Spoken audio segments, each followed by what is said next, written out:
1 in 4 women will be affected by domestic violence, and 2 women, at least 2 women, die every week at the hands of their partners or their former partners. If you follow the news or follow politics even casually, you'll hear these particular statistics a lot. 2 women a week die from domestic violence. 1 in 4 women will experience it in their lifetimes.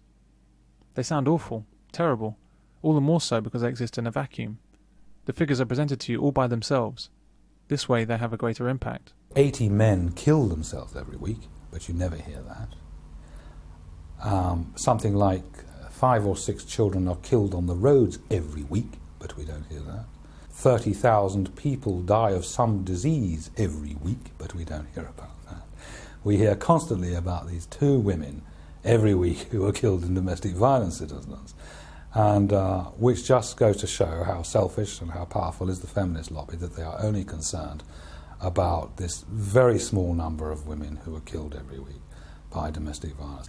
I don't think the 1 in 4 women have experienced domestic violence at some point in their lives is a valid figure, because apart from anything else, it was actually taken from women in refuges. There were no control groups. It isn't a proper analysis. Figures like these are known as factoids.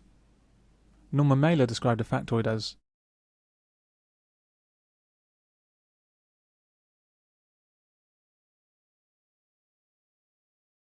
often a factoid actually is a lie, and like many lies and misconceptions, once it's been published, it develops a life of its own, and it's reprinted and rebroadcast over and over again. It acquires the hallmark of truth simply by repetition.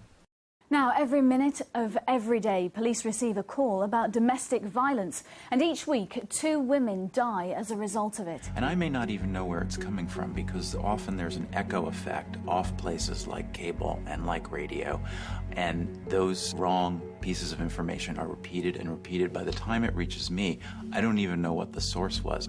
What they learn about the candidates will be what the media shows them or tells them, decides not to show, not to tell. For example,